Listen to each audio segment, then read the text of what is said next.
हेमंत जी, chief minister, prime minister के बाद अब मैं देख रहा हूं मोहन भागवत का भी स्टेटमेंट आया है। आप इसको किस दृष्टिकोण से देखते हो कि बीजेपी ये कैसी पॉलिटिक्स की तरफ आगे बढ़ रही है?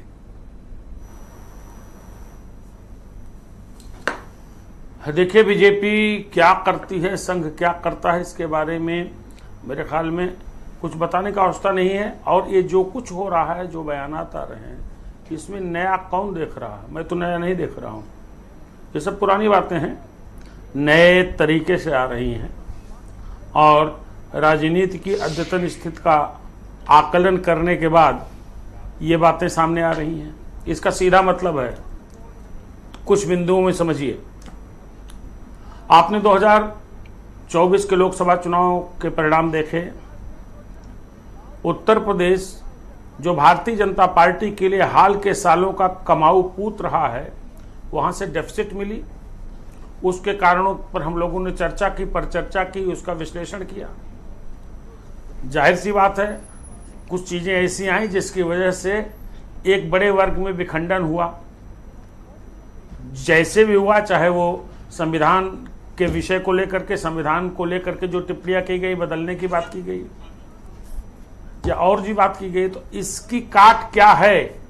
राजनीति के बड़े फलक पर मुकम्मल बने रहने के लिए इसकी काट क्या है? भारतीय जनता पार्टी का शीर्ष नेतृत्व तो राष्ट्रीय स्वयंसेवक संघ तो सोचेगा ही जी।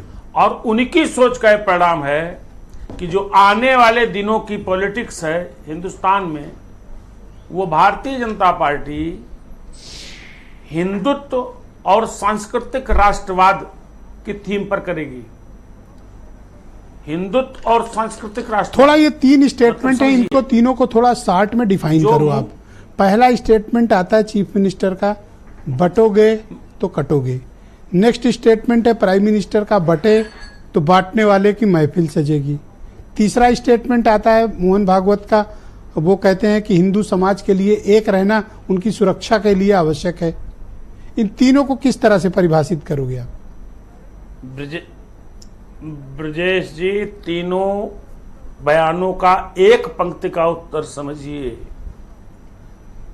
जो भारतीय जनता पार्टी और राष्ट्रीय स्वयंसेवक संघ बृहत्तर हिंदुत्व एकता की बात करती थी, उसी में तो विखंडन देखा गया। इसका मतलब है कि सारे हिंदुओं एक हो करके रहो, तुम इस देश में बहुसंख्यक हो, एक हो। और ध्यान रखिएगा एक बड़ी महत्वपूर्ण बात ब्रजेश जी, अगला वर्ष राष्ट्रीय स्वयंसेवक संघ के स्थापना काल के 100 वर्ष पूरे होने का है, यानी शताब्दी। एक विषय और है, मेरी जिज्ञासा है स्थापना का, और उस जिज्ञासा का आप जवाब दीजिए। मैंने डिबेट के ओपनिंग में भी ये तथ्य उठाया था कि जो था बीजेपी के पास ऑलरेडी, जिस कम्युनिटी को कहा जा रहा है कि बट गई, वो बीजेपी के पास से गई कैसे? क्या ऐसी चूक प्रोग्राम पॉलिसीज में हुई कि आज उस कम्युनिटी को रोकने के लिए ऐसे स्टेटमेंट आ रहे हैं जो बीजेपी के पास 2014 से परमानेंट मौजूद थी? वो गई क्यों इनके पास से? देखिए, वही तो मंथन चला, वही चर्चा चली, उसी पर डिस्कशन हुआ और जो उसका मूल तत्व तो समझ में आया, वही तो भारतीय जनता पार्टी के लिए चिंता का विषय है। जो ओबीसी, जो गैर जाटव दलित, बिल्कुल बल्कि दलितों का भी जाटव कुछ प्रतिशत 2014 से भारतीय जनता पार्टी के साथ था, लगातार था, 14 से था, 17 में रहा, 19 में रहा, 22 में रहा, वो 24 में क्यों छटक गया? यही तो चिंता की बात है।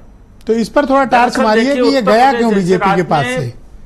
जैसे आपके पास अकाउंट में पैसे और आपने कोई गलती कर दी और डिडक्ट हो गया, तो हुआ क्यों ऐसा? देखिए, अगर आपने अपने उपभोक्ताओं का ध्यान नहीं रखा, थोड़ा सा आप ढीले हुए तो फिसल गए। ये फिसलने वाली बात थी, फिसलने के लिए ऐसा नहीं है उन्होंने किया। अपोजिशन ने भी एक स्ट्रेटजी बनाई, बड़ी स्ट्रेटजी बनाई, और उसी स्ट्रेटजी से अटैक किया जो काम कर गया। उत्तर प्रदेश में तो यही हुआ। तो ये फार्मूला जो बीजेपी लेके आई है कि बटने कटने और हिंदुओं की एकता, ये जातीय जनगणना, backward politics, scheduled caste politics पर भारी पड़ेगा, या फिर ये दांव बीजेपी का कमजोर रह जाएगा? उतनी आग है? देखिए, देखिए ब्रजेश जी, भारतीय जनता पार्टी 2 लेयर पे काम कर रही है, 2 तरीकों पे काम कर रही है। जी। एक तो सर्वोच्च बृहत्तर हिंदू एकता और सांस्कृतिक राष्ट्रवाद, दूसरा जहां जाति की कमी है, जाति की बेसी है, उसको भी फीड करना, जहां जातियां बिछड़ गई हैं उस जात के लोगों को थोड़ा प्रमोट करना, उन पे थोड़ा फोकस करना। चिराग पासवान उत्तर प्रदेश में क्या करने आ रहे हैं? पासी वोटों पे क्यों बीजेपी का फोकस है? इनको लगा कि यहां कमजोर हम रहे हैं, पासी वोट बड़ी बुरी तरीके से निकले इनके हाथ से। चिराग पासवान उत्तर प्रदेश में मेरे ख्याल में 10 जो असेंबली सीट्स इलेक्शन है उसके पहले अपना कार्यक्रम शुरू कर रहे हैं। पासी समाज के बड़े नेताओं को लगाया जा रहा है, ओबीसी के कुछ नेताओं को बहुत इंपॉर्टेंट जगह भी दी जा सकती है, निकट भविष्य में आप देखते रहिएगा। तो अब तो फिर आप कहेंगे कि कुर्मी और कुशवाहा में भी समस्या है, इनके लिए भी अलग नेता लगाए जाएंगे? अलग नेता लगाने की बात नहीं है, लेकिन जो प्रभावशाली नेता है, देखिए कुशवाहा इस वर्ग के बड़े नेता केशव प्रसाद मौर्य भारतीय जनता पार्टी के पास हैं। हाँ, कुर्मियों की बात जहां तक है, उत्तर प्रदेश में कुर्मियों को लेकर के भारतीय जनता पार्टी आउटसोर्सिंग पर डिपेंड है। आउटसोर्सिंग मेरा मतलब वो अपना दल जैसे दलों पर डिपेंड है कि उनके उधारी पे चल रहा है, कुर्मी वोटर उनके पास आएंगे। करेक्ट, बहुत अच्छी बात आपने कही, आउटसोर्सिंग जी, बहुत अच्छा वर्ड आपने इस्तेमाल किया कि कुर्मी आउटसोर्सिंग पर है BJP. Bharatiya Janata party, but आपके दोस्त तो स्वतंत्र देव पटेल तो हैं, वो तो मूल है बीजेपी के, तो आउटसोर्सिंग कहाँ हुई? परमानेंट एम्प्लॉई है। कौन?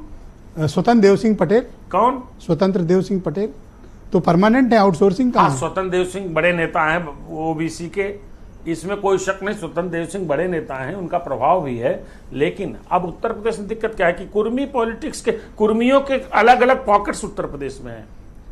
कहीं पटेल प्रभावी होता है, कहीं गंगवार और कटियार प्रभावी होता है, इस तरह से है। लेकिन अभी भी ज्यादा असर तो अपना दल का है ये कुर्मी वोटों पर, इसमें कोई शक नहीं, और वो उनके सहयोगी दल है। और बाकी जैसे निषाद वोटों के लिए संजय निषाद से इन्होंने अलायंस किया, उनको अपने साथ रखा।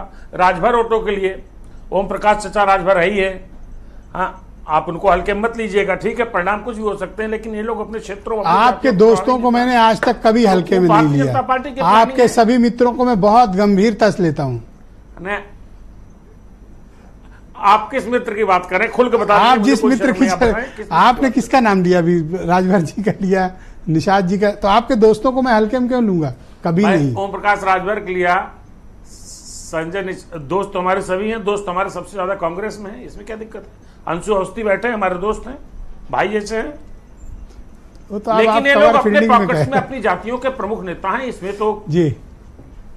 थोड़ा मैं शैलेंद्र जी को जोड़ना चाह रहा था, हेमंत जी थोड़ा वो